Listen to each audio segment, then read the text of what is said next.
You didn't take the stairs for staying. We talked about this. You didn't do it first because you're very focused on running ahead. Oh, Zeno, please tell me you were actually recording.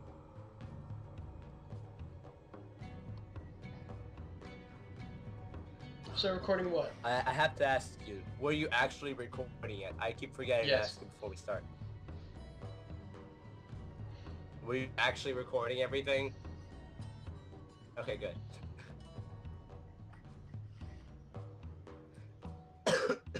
To be fair, Jordan, I've been perceptioning every single room that I've been in. You guys So didn't get hurt any at secrets, all I'll in that find battle.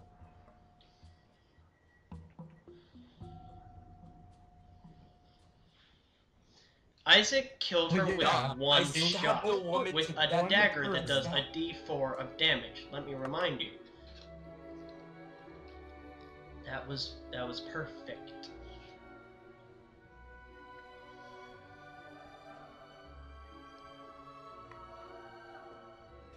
Literally, the only way I could have done. She was also bleeding. If I got maximum damage so on the sneak if she attack wasn't dead before, she's bleeding now because you have that sneak attack bleedy thing.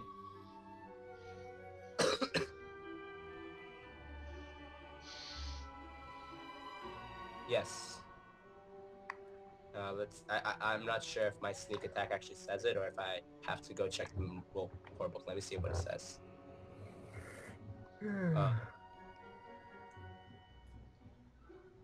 Yep. Add 1d6. No, I think I have to actually check the core rule book. But yeah, it adds a bleedy thing. That was a very good 5v1 battle. That was perfect. Make her believe there was a... The other one did not participate. 5v7. It was more like a 2v1. Yeah. But like, you have to remember, to her, it was also a 5. when Shin runs ahead, I won't explain the rooms he's in unless unless he asks. Because she thought there was spirits there. I think that's how I'm gonna make him wait. Well, if you guys like stop in a room, I'll tell you. But if you're like walking past things, but only Shin, right?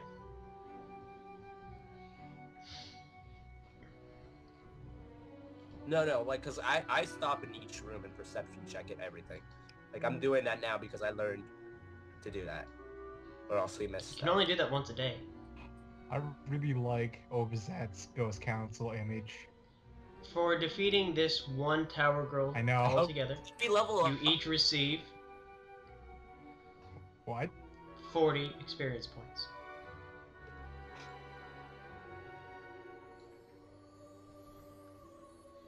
When did I say that? I thought you said we were leveling up today. No. I swear you said that. Maybe I'm just completely wrong. I might be wrong. We're not gaining 1,700 speed session. Adventure. I think he said something. I think he misspoke and said session. By the end of this campaign, you should be like around level 4 or 5. Dungeon or whatever you call it, adventure. Or no. By the end of this adventure, you should reach level. You should be campaign. Okay. Like no. In the Shattered Star, and where the Shattered, or where the Shards of Sin leads you. By the end of the Shattered Star campaign, all of it, you'll be getting. You'll be like level 16 or so. By the way, the first. Hold on. Let me see this really quick. Hold on. One sec. So by the end of. The very first creature that you fight in the last campaign will award you a total of 76,800 experience points, divided by however many party members you have now. Damn! If we just were you gonna say, damn, can we fight that right now? Still. No, I'm pretty sure we're all gonna die from it. I mean, with that major image, with her images when she attacked it, because her knife went through it, she got a will save. But her will save was not high enough to disbelieve the image, so it stayed. However, if this thing rolls a will save against that major image, it automatically succeeds right now because of Lelena's level.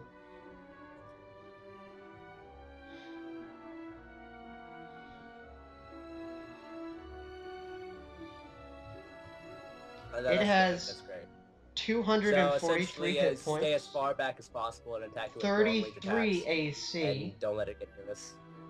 Is immune to mind-affecting effects, so sorry, Mai. Has poisons, range, and is about 15 feet by 15 feet.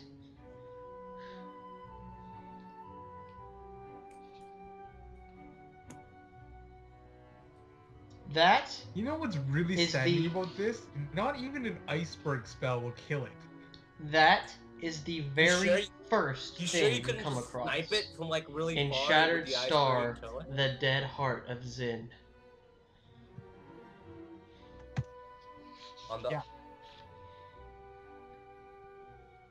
I'm not killing it. But you already wrote it down. Even maximized, you would do half damage, like almost get rid of half of its hit points.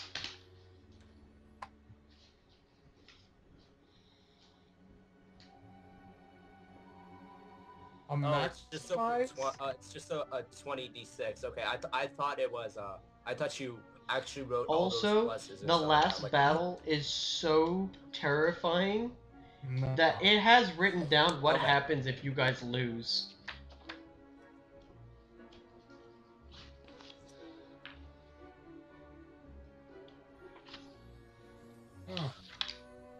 No, it says if. It says what if they lose? That's my question. When we lose, this is what happens. It's what do you 15 levels from now, pretty much. Do you think we're gonna lose? So depending on how you guys develop in that time, the challenge rating for these tower girls is 1/2 each. Okay, you guys are level 2s fighting a CR 1/2. The final boss is a CR 21, and you should be about level 16.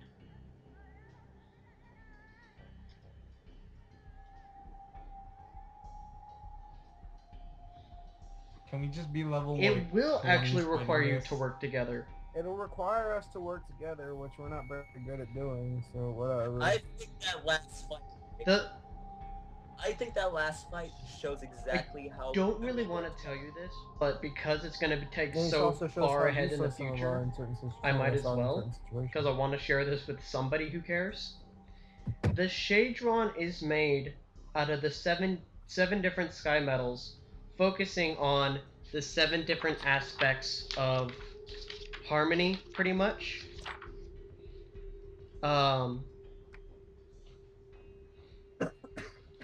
You know what? I may change it to that. I may honestly change it to that.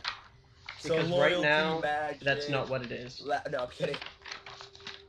Right now, the 7 virtues of rule are charity, generosity, humility, kindness, love, temperance, and zeal. But I may change it.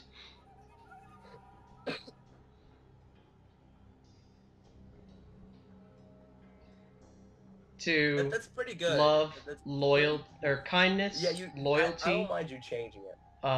Magic, honesty. Shit, what are they?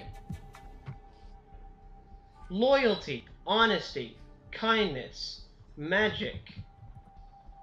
I don't remember. Laughter. I think you missed Yeah, that's 5. Laughter. Generosity. There's only 6, I think. Generosity, loyalty, magic, honesty, kindness, and laughter. The 7th of which being harmony. Loyalty, magic, yeah.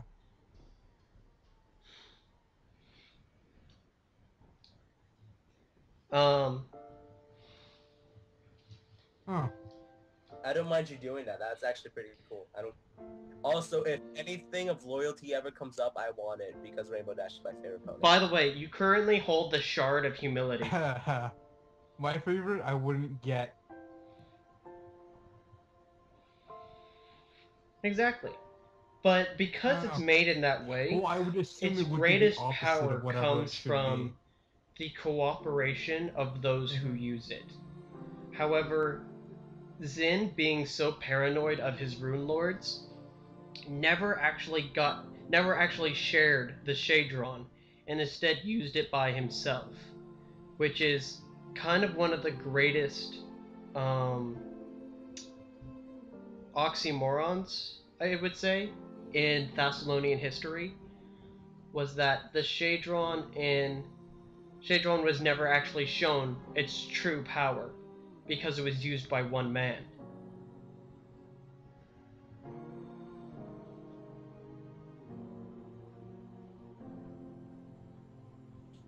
It's kind of like the TARDIS. How the Doctor flies it, but to fly it correctly needs like 6 people or something. Yes. The TARDIS needs like 6 people to fly it correctly. Whenever he flies, it's always a bumpy ride and stuff like that. Here's a thing. Who's gonna get what?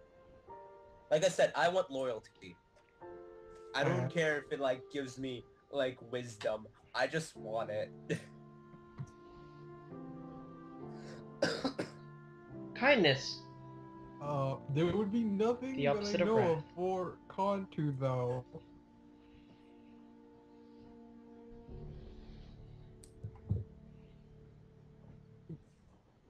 I guess. Y'all don't know, though. Y'all don't even know. Generosity be the opposite of lust. Would loyalty be the opposite of lust, or? Loyalty would probably be the opposite of the one that I'm holding. But yours is what's it called? But that's if I don't change it.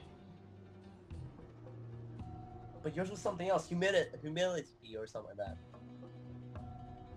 Sure, because I'll tailor the adventure to you. Just make it whatever that gives me dexterity, if there is any loyalty. Yes, Jordan. Yes. It's always been that way. It's ever since the beginning. It's been called Shattered Isaac. Shattered Isaac, the Shards of Isaac.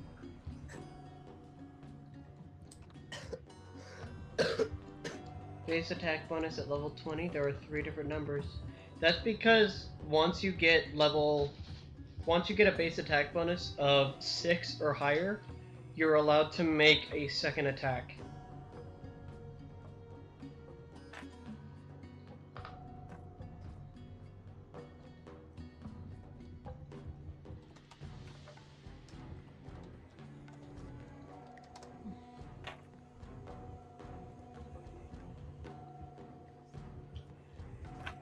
No, your Fury of Blows allows you to make, at level 20, 7 attacks.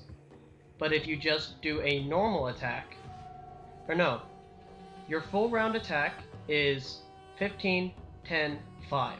If you do a Fury of Blows, it's 18, 18, 13, 13, 8, 8, 3. This is mainly for fighters and barbarians who don't get something like Fury of Blows, but can eventually do multiple attacks in one round.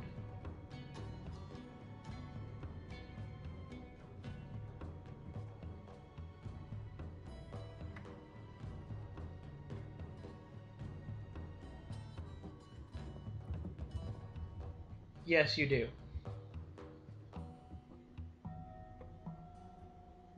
Yes. What, Tony? On the upside? On the upside, you didn't do anything weird. Oh, mine? No, she didn't. She didn't do anything, actually. She just kind of followed people around. Mine didn't do anything weird. Okay. She wrote, at the end of this session, she decides to do a cartwheel stand. Just because of it. Or a cartwheel, sorry. No, if anything, she would probably just admire the art here, I guess. Well, it's been mostly ripped. I know. Do nothing while she's But here. still, you probably see a bit of what was there. You guys were thinking about using a single mind power against one enemy.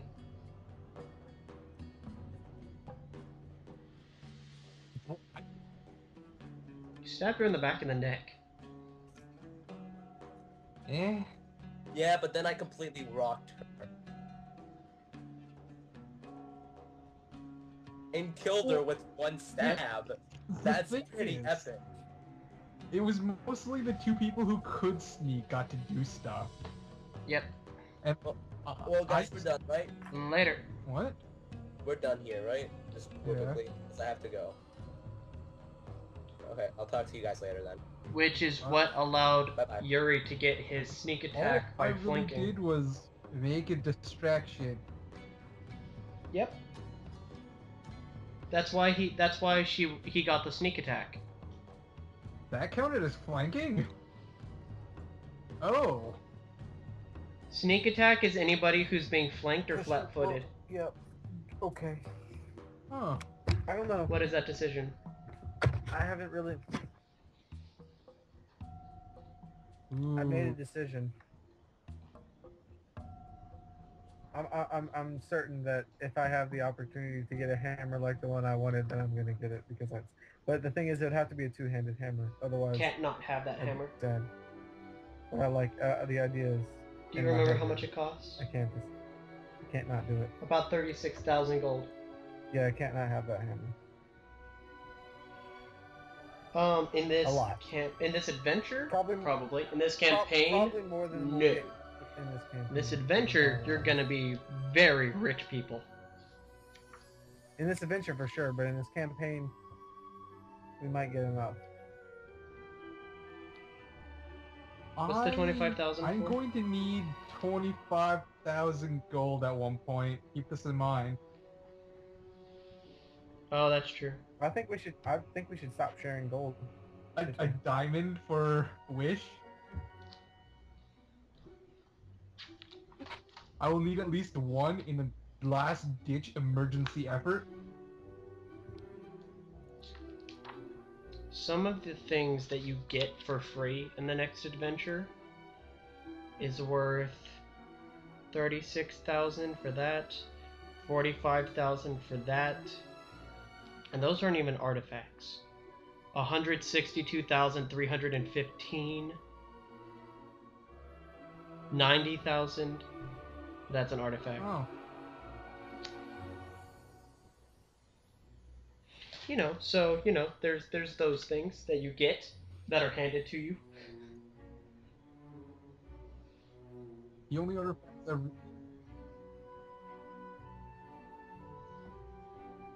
The only,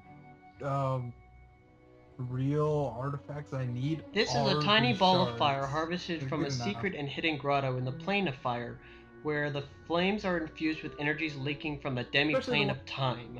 Do you want something like that?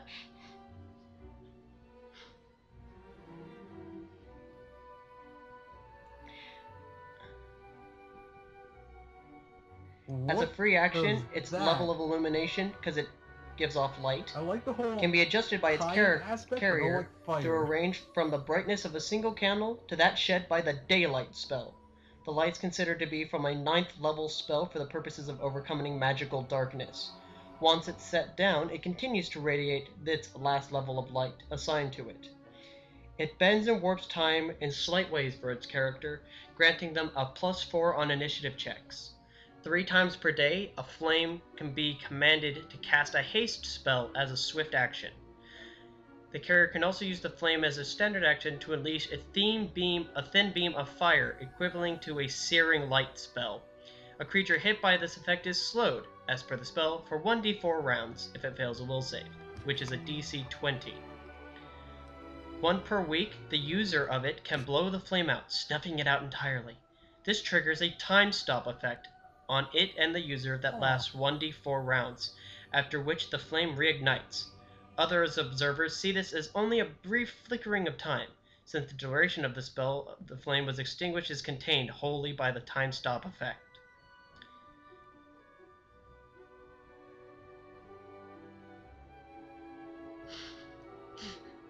You snuff out the light, time stops. That sounds amazing. You do whatever you want for the next, like, almost minute, and then time restarts. Casting a meta magic spell takes a couple of rounds, depending on the meta magic you're using. So you snuff it out, you start casting this huge spell, you fire it off, it doesn't move until time starts again. Time starts.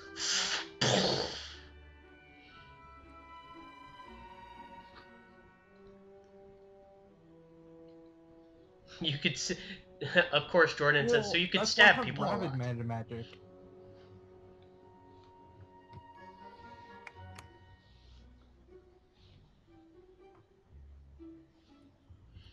Actually, I could, because I'm pretty sure at that level, my claws are treated as magic weapons. Yeah, so if that's just one of the items that you gain in this campaign, saying that the only artifacts that you want are the shards is a little arrogant.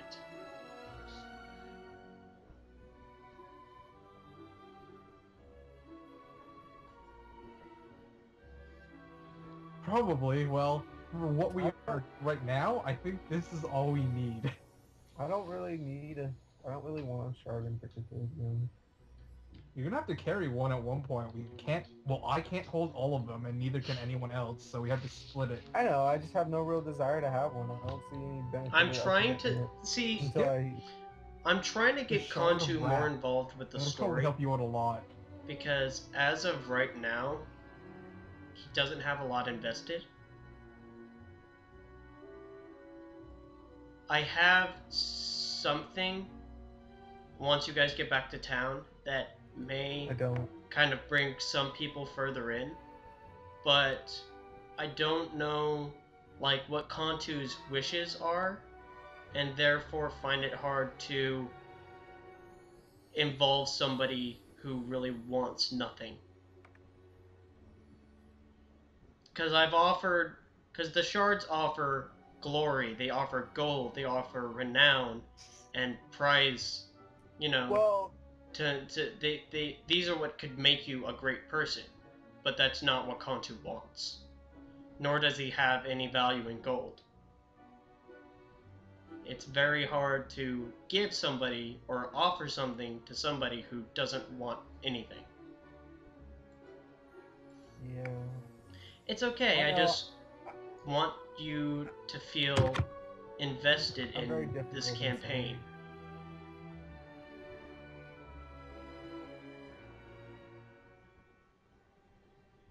Like, you're doing this for your own reasons as well as... Because right now you're individuals walking in the same direction, some with purpose, some without, but you have no connection to the group either.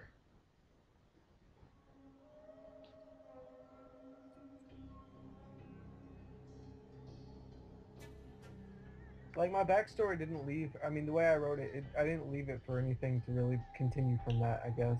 It seems to me that Kantu is seeking purpose and nothing else is, you know, available. I didn't really have it in a way to, like, have a reason for me to do anything.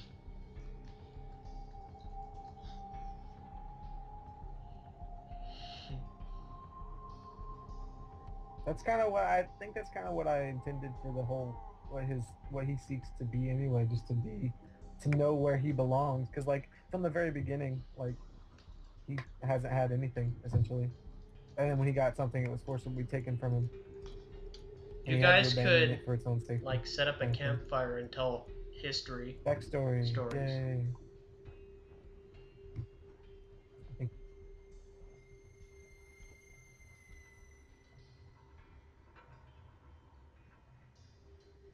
See, I want to do that, but at the same time, yeah, you could always like pry into our like reasons for being here, because we haven't really had time to just sit down and like and I was talking to Zeno about this. So let's well, do that, it like, now, I Jordan. kind of don't really trust a single one of you. Why the are person you I here? kind of have Actually, you're typing. You're I bored. don't even Tony, know why really. Why is Lilina here? In fact, he's the one he's the one I trust less. I'm just gonna go ahead and put that out there, Shin. I trust him the least. Because we come across him and he's just like, okay, I'm part of your group now, and it's like, oh, okay. He was hired on by Lady Hydemark, and he's on his own mission right now.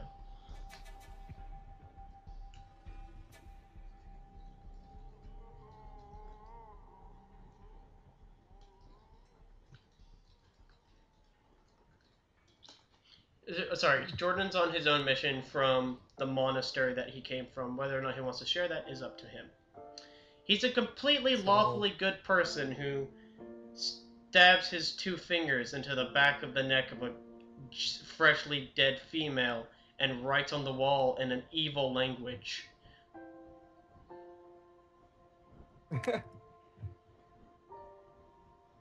You're not evil, you're just an orc. You're just perceived as evil, usually. I find it interesting that I am not, I'm not evil. Tony, why is Lola not here? I'm good. Like, I intend to be good. Well, although that was to be expected when you left your family in pursuit of knowledge and magic. I have a twin sister who I haven't really had contact with in quite some time. No. You remind me of this person who was in our other campaign that was an NPC.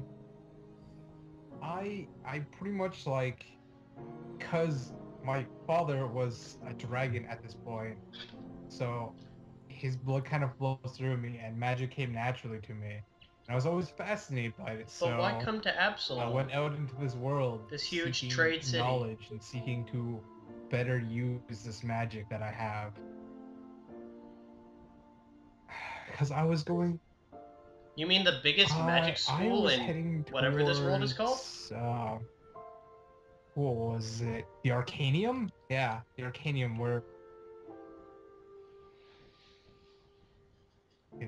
Yeah, wherever this place is. But yeah, I wanted to go to Arcanium. I wanted to learn with the other great people who know magic.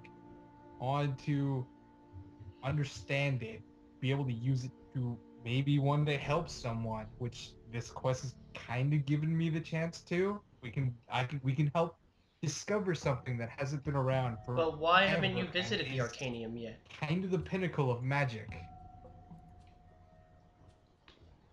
Yeah, pretty much. Kind of got pulled away by doing everything.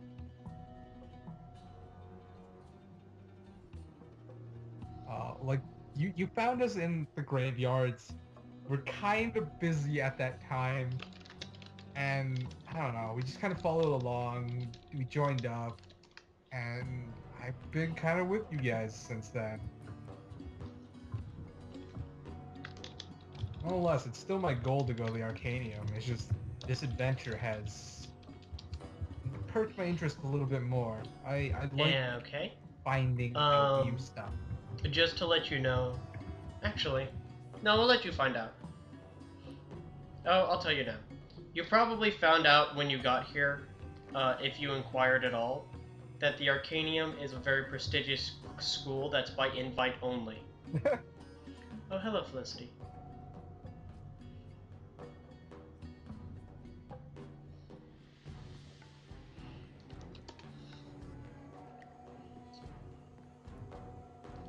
Bradley, why are you here?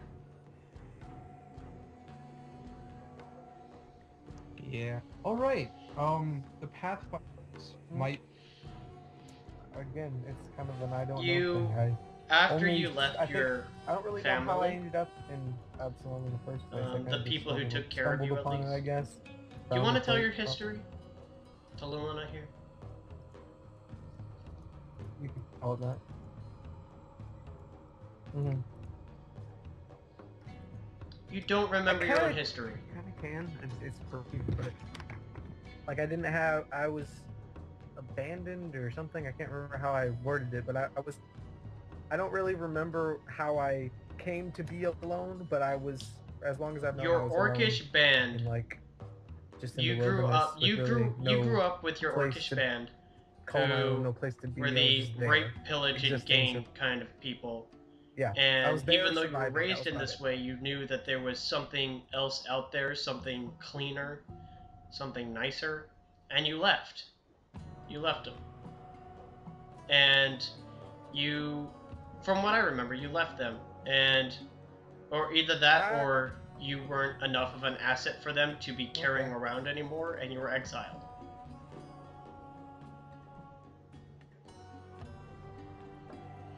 You ended up finding some humans on a farm, and you observed them for a while. It was when I was younger. And then a part of your band came by, specifically your older, tougher brother. And it looked like he was going to, you know, do what they do.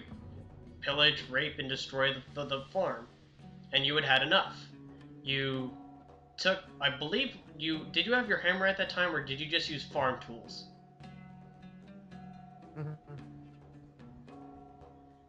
I thought your brother used the scythe.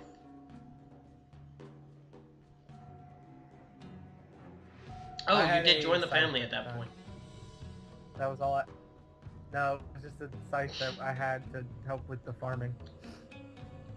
Well, I thought that you fought. I thought you fought your brother, and that's when the humans accepted you and took care of you, specifically that one chick. Help out because the old man. And then when you got better, you helped with the farm work.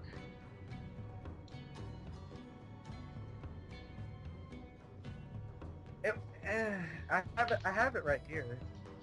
I have it right here. I was like the end of it was when he came and was like, "Oh, look, people, this is mine. I take this," and destroyed the house. House was in ruins, and he took the little they were girl, pursuing and I chased after him and saved her, and then brought her back to the family, and then I had to run away so that he wouldn't return following me. And so you left, and you came in through the west gate. Absalom being of many races, nobody ever gave you a second glance.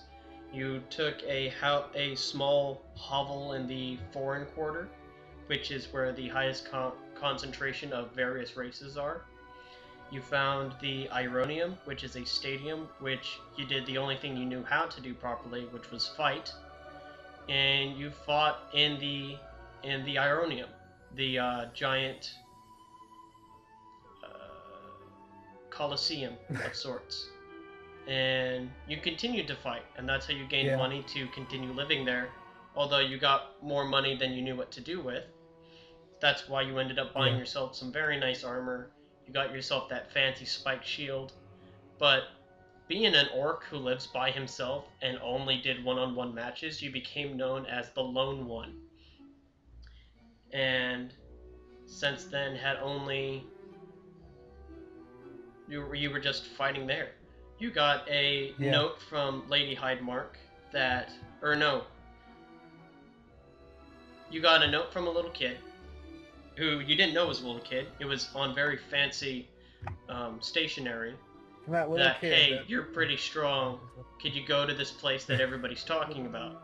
You had heard of the Fallen Fortress, or whatever that thing was called, but it didn't really interest you. You saw an opportunity for some more gold, or just saw an opportunity to go out and stop just fighting random people for a while.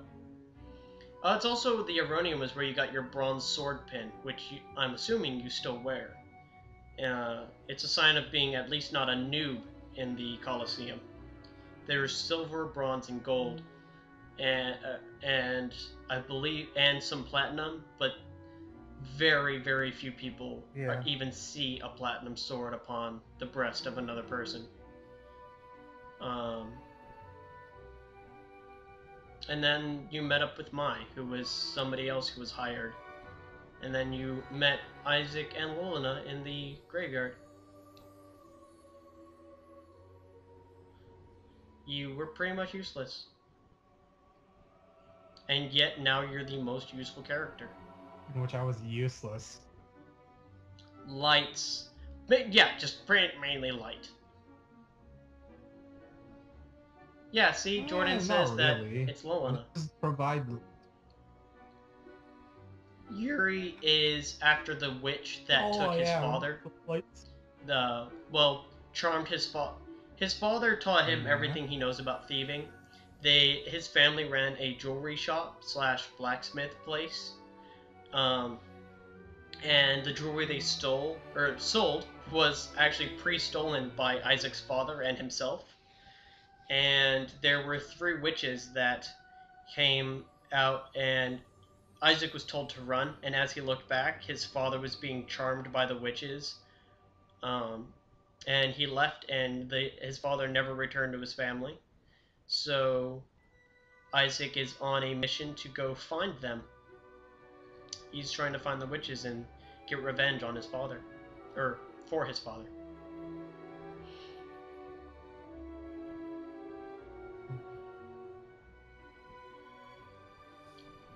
Jordan is a monk, or Shin is a monk, who came down from the monastery after completing his training. He was told to go out into the world and go find a way to better humanity. Good job so far. If you've ever seen or played Mass Effect, he's kind of like that one alien race of people who pretty much live forever.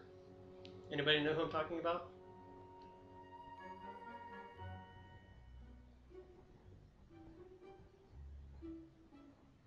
What? Do you know what if his facials? You guys keep talking at the same time. What do you mean by he's like them?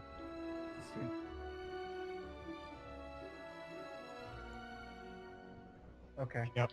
There's an alien race in Mass Effect that... No, go for it. What are they called? The Asari. What do you mean he's like them? I'm kind of confused. The females. And he left the monastery, as what happens when you become the Asari. Stage 1 monk. Like after you've learned all the trainings and you've learned like the power of one's own body.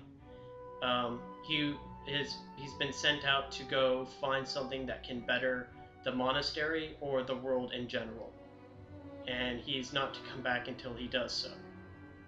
Something that can benefit all of humanity in a positive way. So good job writing in blood on the walls.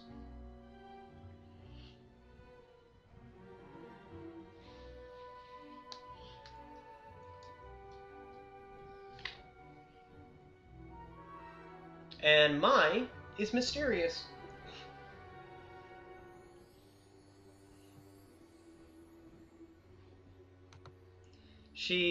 She likes art. She was making a map of the fallen fortress, one that she never turned in. She's like the only person I kind of trust. It's so strange. And I'm getting a phone call again. We started out together. Hello? Hi. Yep. Not too much longer. We're in the post-session talking stuff. What are we having? Sure. I'm sorry I don't want to move, but that sounds good anyway, and I miss you, so.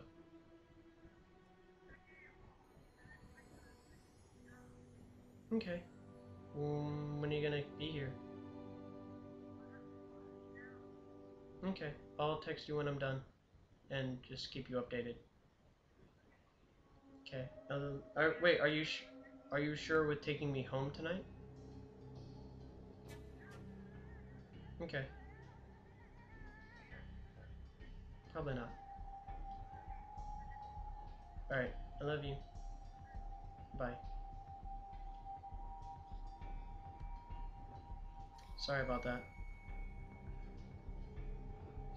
Forgot to mute my mic.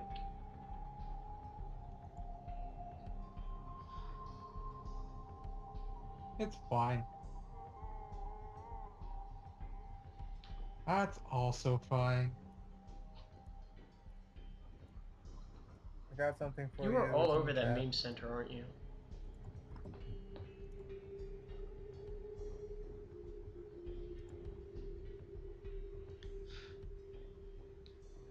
Oh, yeah. It's the Puma logo. Nicely done.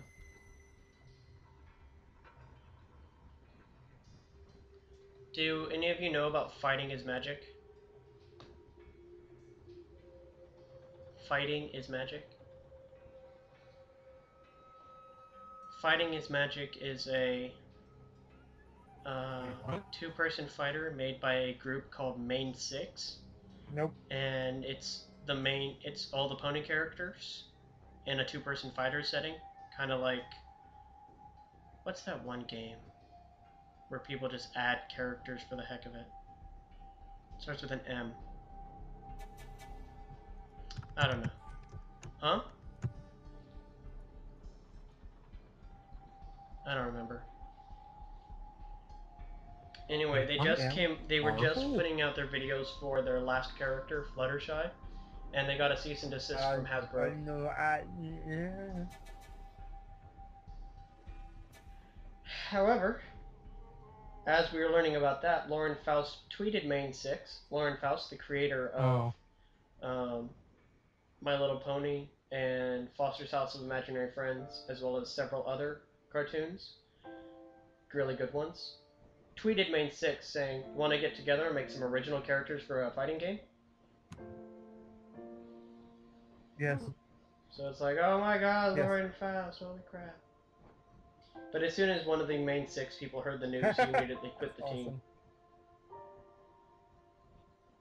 Well, they've been working on it for months, for a very long time, and they hadn't really been quiet about it either. There's actually a big fiasco when the beta test went on and somebody leaked it, and they became like very closed up and very quiet about things and very angry. But the production still went on, and then Hasbro shut it down. So definitely don't check Pirate Bay for any small leaked sources that may come out anonymously in the next few weeks.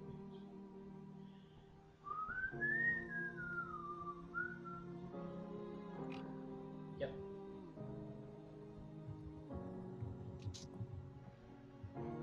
When's Dashie? Dashie's awesome, and she knows she's awesome, and she doesn't care if anybody else thinks that she's awesome, because she's awesome. And then she also has some very, like, tsundere moments, like, with her and Tank in some of the more recent episodes, where you're, like, panning around seeing everybody's pets, and, like, she tries to act all cool about it, and then she snuggles her tortoise really quickly. I have the...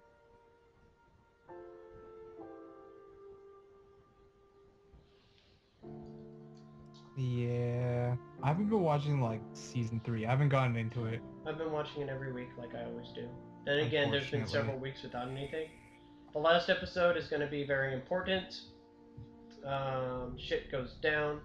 Also, season 4 has been announced with 32 episodes instead of 16 like this season is. Isn't it though?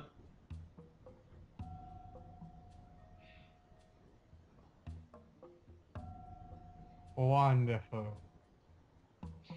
You know, I saw a bunch of weird, like My Little Pony memes and videos that are like several seconds long, and like My Little Pony this, My Little Pony that, bronies, and I'm like, okay. So I went and checked Reddit. 32,000 subscribers on Reddit. I'm like, you know, I'll give it a shot. What I saw was the episode where Fluttershy tries to get 3 little cutie mark ponies to behave and babysit them. The smallest little white marshmallow one sang a rock ballad. And then Fluttershy stared down a cockatrice. Stared down a cockatrice. So I kept watching.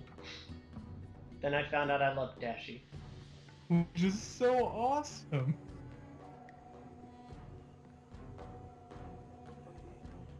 Yeah. A lot of bronies love Fluttershy. I don't know. I just quiet ones are always my favorite. She's like quiet, reserved, and the most powerful of them all. Yeah. Have you seen the most recent one that brought back Discord? Yes. Features Fluttershy.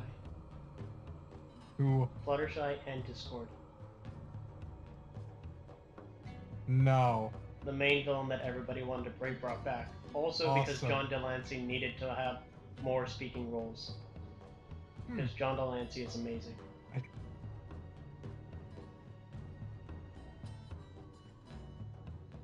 John Delancey, if you've ever watched Star Trek, also did Q.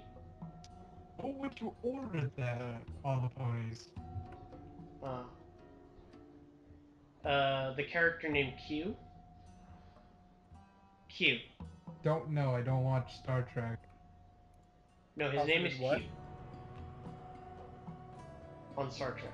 Q? Q. Ken. I don't know. I don't know. Q. Q. Think so? Was it Next Generation? Yep. Did it have The guy who can like magically do anything. That is John Delancey. And Yeah, Discord is pretty much the cartoon version of Q. Yeah. Yeah, he's like some kind of like, yeah. What would I order them? Like as favorite? By the way, what would you order all the ponies? Dashy first. Scootaloo second. Oh, I thought he meant like at a restaurant. I don't care. I don't care. Don't care. Scootaloo second. That too.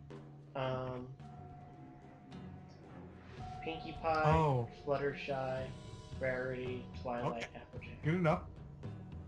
But it's weird because Pinkie Pie, Fluttershy are on the same level. Rarity and Twilight are on the same level, and then Applejack's last. I'm sorry. Applejack is... they're all, like, on a scale of 1 to 10, they're all higher than 7. Oh, Applejack's a 6.5. But... but it's, you know, it's really hard to pick. Yes. But Rainbow Dash is 12 because she's 20% taller than anybody else could be. And Scootaloo is best sister. I love and tolerate and appreciate Derpy because she is like the fandom. Favorite villain is Discord. Favorite villain that should have more screen time is Sombra. Which is weird because I'm choosing male characters as my favorites. Sombra was season 3, episode 1, and maybe 2. She was Sombra was darkness and despair, and was defeated when Shining Armor used his wife as a football. Yep. Yep. Football.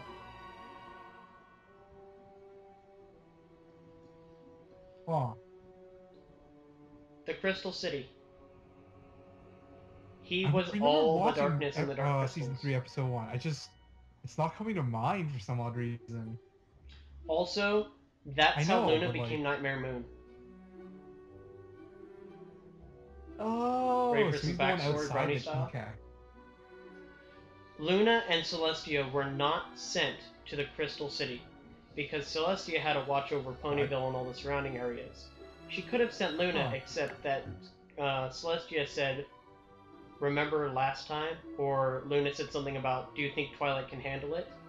Luna in the past had gone to the Crystal City after Sombra's takeover. The only problem was when Luna tried to fight against him, she found the Door of Despair, and while gazing into it, was lost to its magic and became Nightmare Moon. She returned as Nightmare Moon, which Celestia was then forced to banish her for.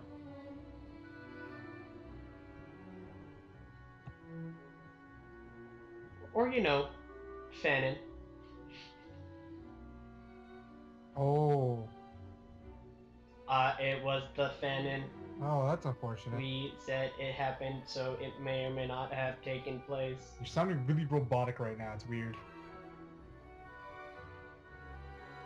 Like, you know, Derpy, we pointed out. Derpy was fanon, and then she became canon, which is one of the best things.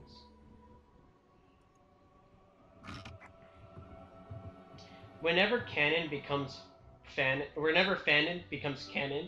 which is fanon by the fans and canon is actually the show. The actual show, yeah. That's the best.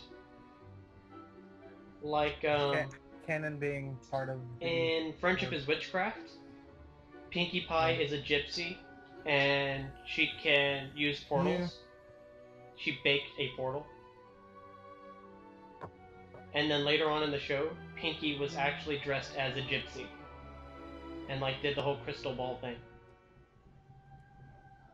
Huh. We threw a shit fit. Or, not a shit fit, but we were so happy. Yeah. We were like, oh my god. Also, when Derpy spoke, we were like, oh my god.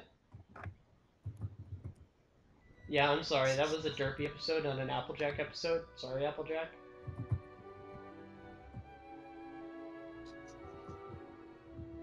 Poor Applejack. You know, she is the best pony.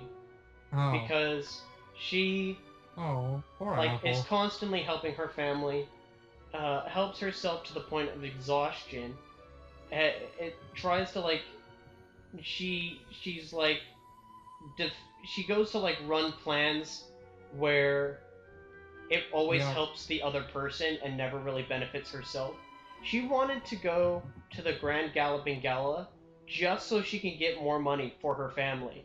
This grand party that everyone's looking forward to, she's still thinking about her family and not herself. She goes to win a competition, and so that she doesn't disappoint her town, gets a second job to come back with money.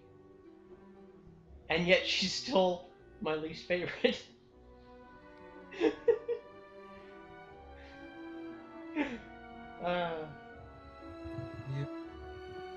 It's just, you know, everybody's got aspects that I like more. That's what I'm like, Pinkie Pie is random and energetic and fantastically amazing, fourth wall breaking tremendous-ite.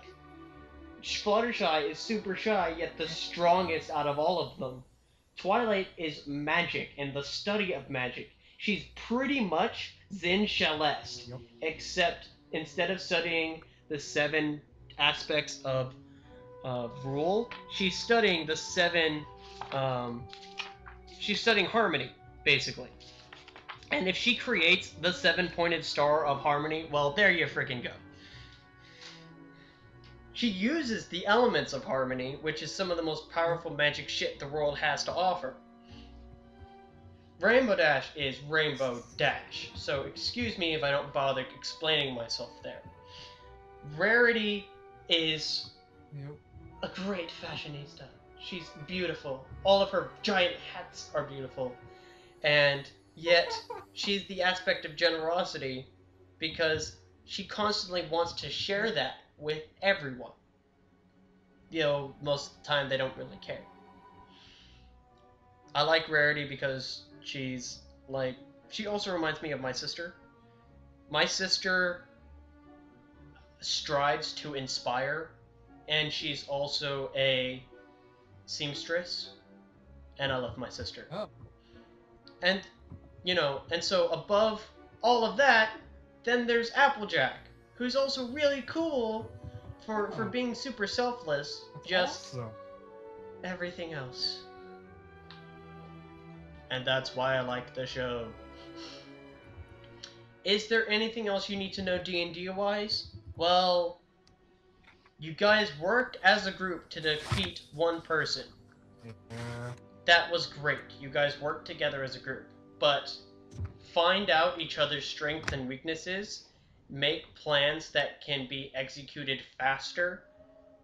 Because I did make 2 encounters past this just in case you took care of 2 people quickly. And you didn't. Which, you know, was fine. I got to see you guys, like, use the major artifact to distract one person. Yeah.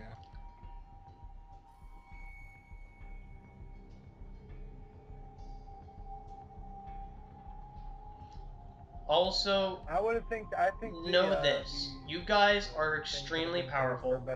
You have yet to be threatened by any sort of true danger. However, if you find yourself in a position where winning would cause too many casualties to the team, or victory is no longer an option, there's always retreating. Make sure you always leave yourselves an out, just in case.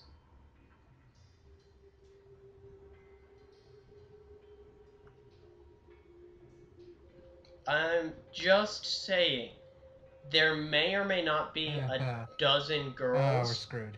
who may or may not have been alerted by one of them getting away. I think if anyone screws us,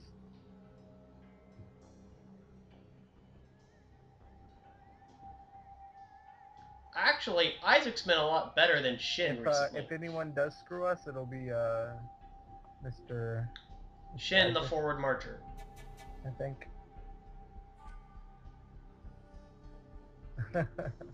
Isaac, Star Searcher, Kontu, the Lone One. And then there's me, who's just there. Well, yeah, you sacrifice yourself for them. That's fine, but sacrifice isn't always necessary. Not me myself. You go first so that you're damaged first, but you also tend to leave the slower people behind.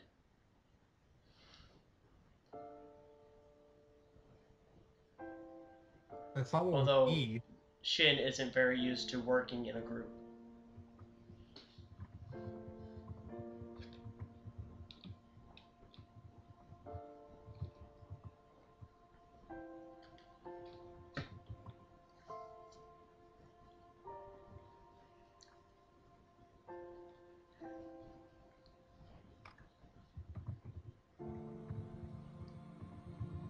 That's why Kontu hasn't had his campfire get-together with the family. Well, there's also interactions between characters and stuff like that.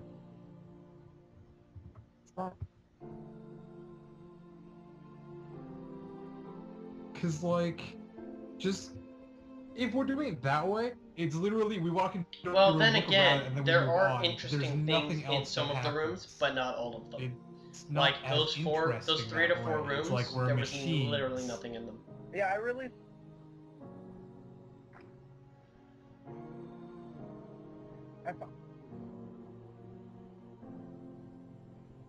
I mean, I like the whole, hey, let's do things, but at the same time, it's like, well, then it's just kind of like, I don't know, I like to compare it to like watching an action movie. We're running an action comedy. A soap opera. We can't do one or too many of those things. We can't make it all touchy-feely conversations, but we can't make it all like, let's go destroy shit.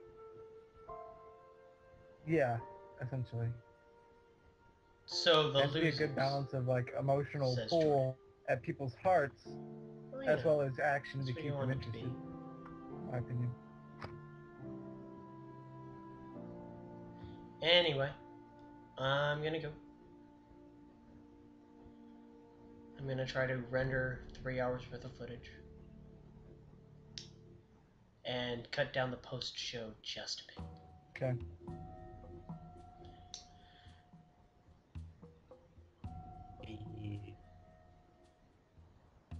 Well, the thing is, I had forgotten this entire time to have Jordan's chat on screen. I expect to see kind of our chat with everyone's backstories.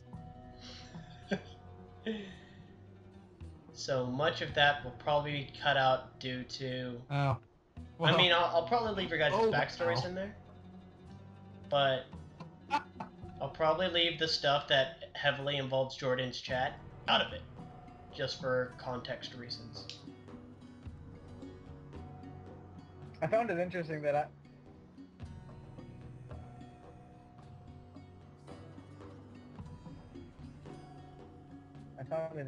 I couldn't really convey my story with that. I didn't want to just read it verbatim, but I convey it with it making sense.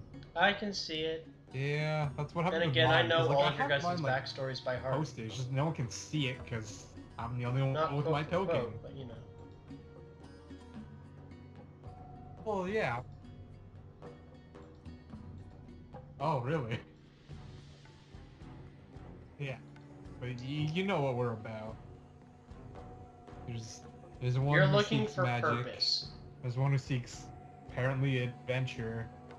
One who's looking for You know what? revenge, I guess. I'm looking for You something. should visit That's You me. the search Ascended purpose. Court and find out This is about the a god very Hecate. great thing to be looking for. Hecate. Hecate searches for purpose. She is the god of searching for purpose. She's powerful enough to have ascended to godhood, but has no purpose.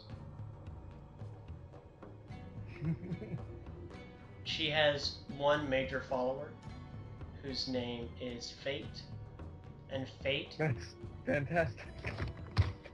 is a very, very powerful monk.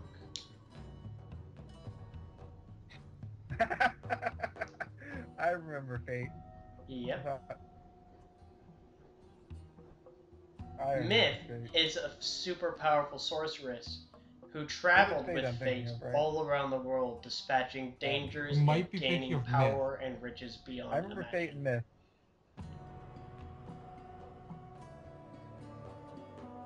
Fate, F-A-Y-T-E, or F-A-T-E. Yeah, I remember the difference. The faith is faith or faith. Faith. What is faith? Myth. I don't know why I said I combined faith. I combined faith and myth. So, yeah. Or you could do that. Was Myth having fun with people. Who was in charge of the other thing? Fate at the time tournament that we was went to. probably just sighing or shaking her head at Myth's antics. Okay. That's what I thought. But would have probably gone along. Yeah, Fate was the.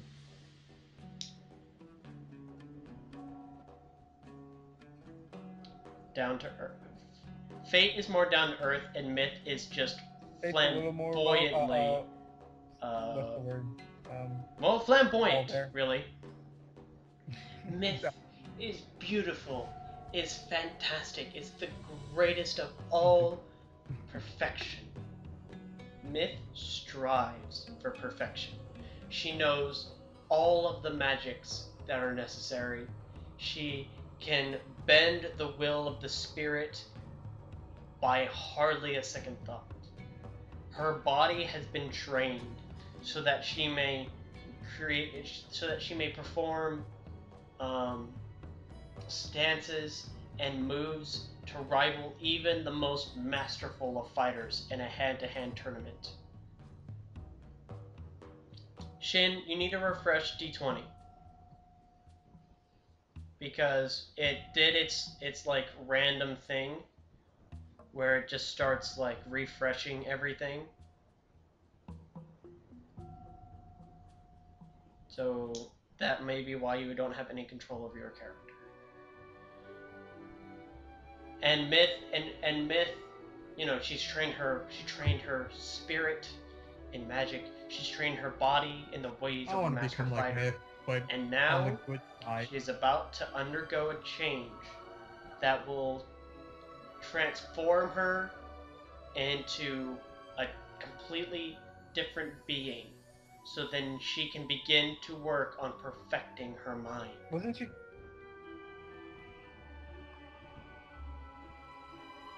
No, she's gonna become what Maya is. Wasn't it something like her being just a spirit, an astral being type thing? She's an Elon Scion. Mai looks like a human, is usually treated like a human, but is a psionic race known as a Elon. Her class is Scion, a wielder of mental magic, and that is what Myth is going to become. She is also extremely enthrallingly beautiful, and don't piss her off. Within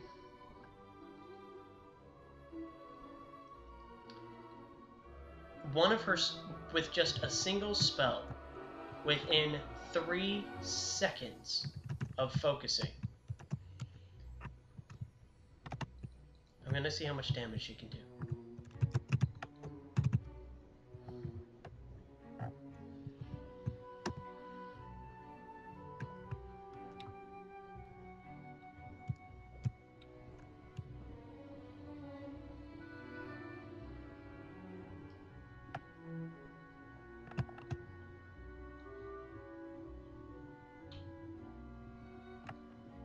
always takes so long to load, and it always bothers me. By the way, Myth studied magic so intensely, she's even written her own spells.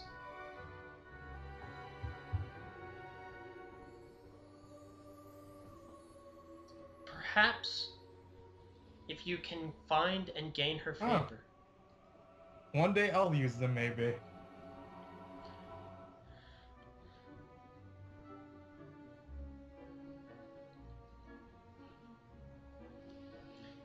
Her primary spell is known as Polar Ray. Kind of like her, but it deals 25d6 of damage. She treats it as a fire type attack because that's already beating Iceberg. She changes what element it is. Then she mixes its energy, doing another 25d6 of electricity damage as well. Oh. She maximizes those rolls to do 50d6, 300 damage.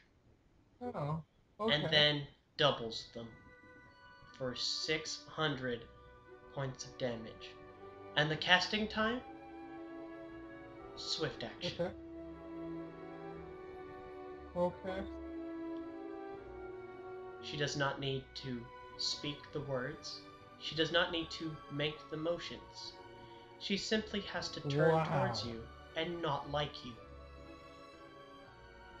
Before two twin beams of fire and electricity swirl around each other in a terrifying fury focused on one person. Additionally, you lose 8 dexterity.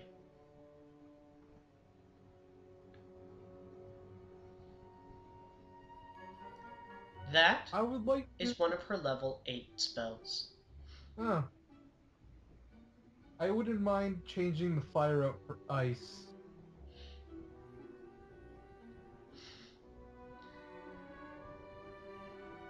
Her favorite 9th level spell is Time Stop. It's 1 level less. She stops time. It does more. If she really doesn't like you or any of your friends. She'll time stop. Polar Ray maximized, but not with all the additional stuff. 3 times per round for 1d4 plus 1 rounds. At as many targets as she wishes. She'll usually, instead of Polar Raying, add some fireballs in there, or some ice balls, or some electricity balls, or some acid bombs, and throw them around in a wide area just for more spectacle rather than damage. And when time resumes, they all go off.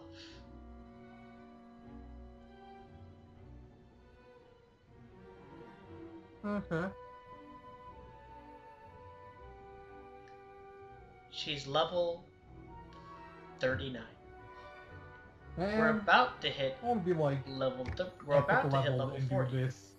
Around level 26, maybe 32, we defeated 3 of the demons of hell simultaneously. That was fun. No. Huh. What I used to do in my spare time. You want to make your level like 100 sorceress? And just. I used to. Watch. Me and my friend would roll a d20. We would take the average of those 2 die and make a character of that level, and then fight them in an arena.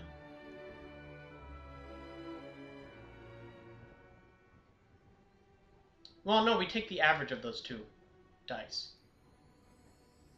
Well, then we roll again. So if you got really unlucky, you could have actually, a 1. If we want to, we could just make level 1s and just go, okay, I choose Barbarian. Well, I choose Barbarian too. You know? Nobody can really do shit at level 1. She, earlier on in her life, trying to learn a mental state changed out one of her level 6 spells and learned Mental Pinnacle. She can when activating her Mental Pinnacle, her crimson eyes turn green, and her long jet black hair turns a strikingly pure white. She can no longer cast spells and gets a +4 to intelligence, a +4 to wisdom, and 3 power points per caster level. Her caster level is 39. It lasts for 1 round per level or until she orders it to stop. She learns Mind Thrust, which is 1d10 per power point she expends. She can expend as many power points as she has levels. She can do 1d4 power points of charisma damage and daze them for daze them for 1 round with her Ego Whip.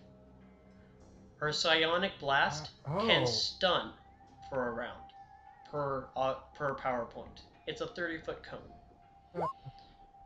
She can infuse. She can confuse targets, and for that many rounds, they roll a percent die. If it's 1 through 10, they attack me. If it's 11 through 20, they act normal. If it's 20 through 50, they do nothing. If it's 51 through 70, flee from me at top speed. Or if it's 71 to 100, they attack the nearest creature. And Psionic Crush brings a target to -1 hit points. The target gets a +4 to try to stop this roll. And add it during the success. If they successfully... Let's see, what kind of a roll is it? It's a will save. So they get a will save. If they fail, they are brought to -1 hit points. If they succeed, they take 3d6 plus 1d6 for every other power point I spend. Primarily, she'll go into this form against somebody who thinks they're more beautiful than she is, or is prepared against her spells. Use Ego Whip to bring their charisma down to uglying levels, and then Mind Thrust them to death. Also, if there's any small minions, she'll stun them, confuse the small ones, and just as a show of power, will psionically crush the lowest monsters.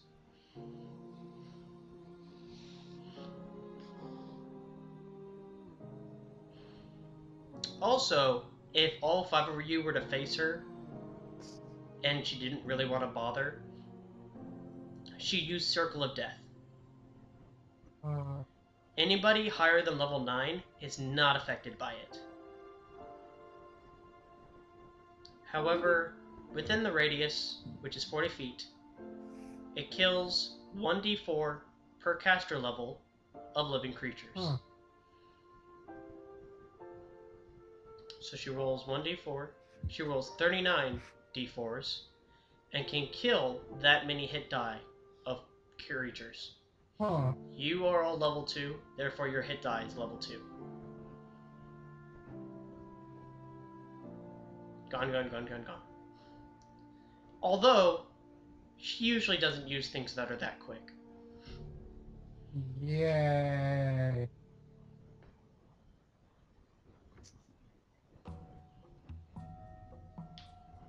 It depends on the situation. If there's like a horde of orcs, I don't know. I think at that point, I would want to kill things really fast. This like huge skeletal army has been risen to attack her town. If you're evil, She would widen the spell so that it's an 80-foot radius, and then just kill you and you and you and you and you and you and you and you and you and you.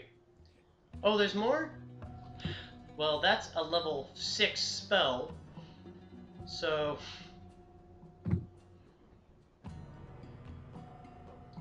there's also the Incendiary Cloud, which is 66 of fire damage and can move. And just starts growing. It's pretty much like a flame and electricity storm, and it just continues to move and burn anything that's in its way. don't let her out on full power, because she's got so many ways to kill you. These are only her spells. Huh. Remember, she learned so many spells, she got bored and started fighting, hand to hand. She's got one thing that she, after hitting anything, infuses her soul with the earth and heals 100 hit points, I think. It's around there. To anybody, any one of her allies, all of her allies in the radius. Let me see. Maneuver sheet. Here we go.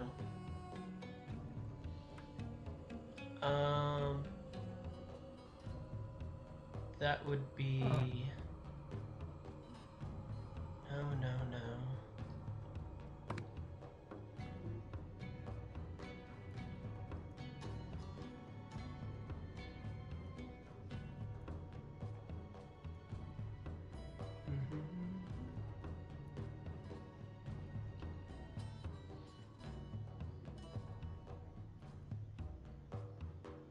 She wants to know. He wants to know what about tower shields?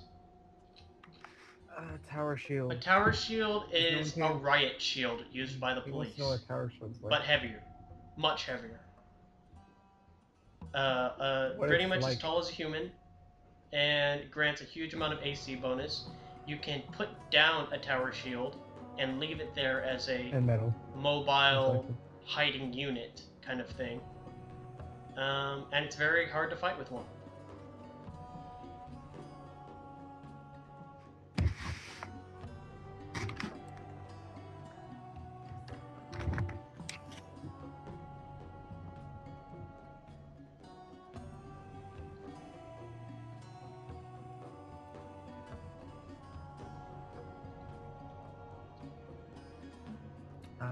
Yes, you have different hit die, but he also wants to know, monks have two different hit die. Monks have a D8.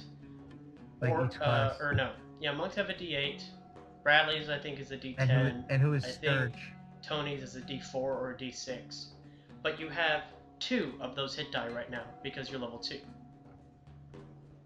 But say like a vampire, a level 2 vampire starts out with a hit die of like 6 because of all the powers that they have.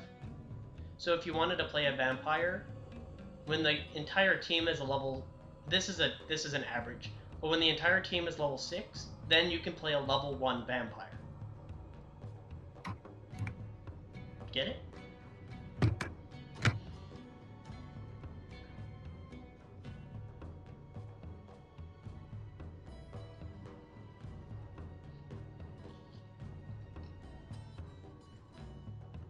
And, where does it say Sturge? Something about Sturge? I don't know how to say it. S-T-I-R-G-E. I don't know if I'm pronouncing it right. Who is that? It's... Back when we were talking about Fate, it was like... He says, who is Sturge? What does that mean? When was it used? He just copied and pasted it.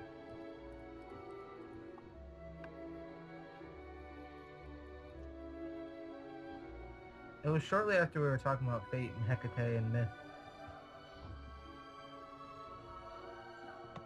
Oh, he found it. A Sturge on the little sheet there. I thought he heard it somewhere. Sturge is a small flying creature. It's a small pink bug with a thirst for blood.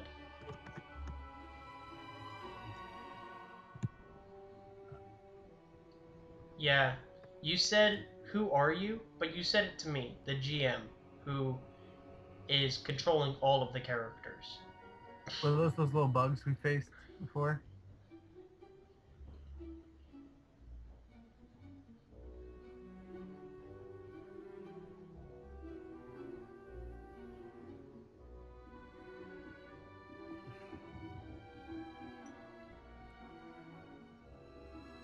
Lay down, dog.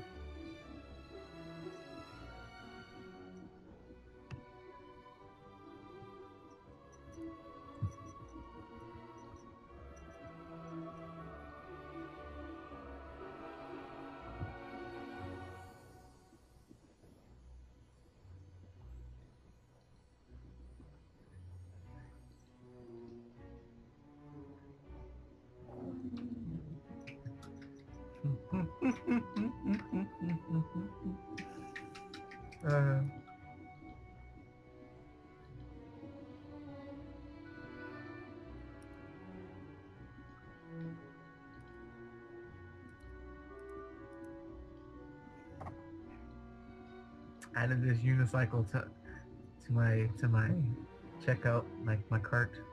Gotta get a unicycle just cause.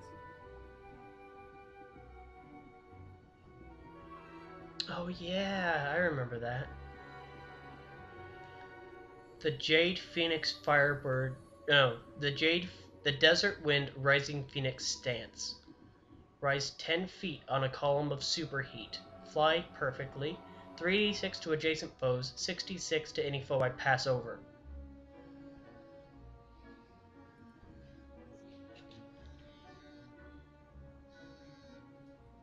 Hello? Hey. Oh, it's 5:30. Okay, I'm gonna cut off the recording.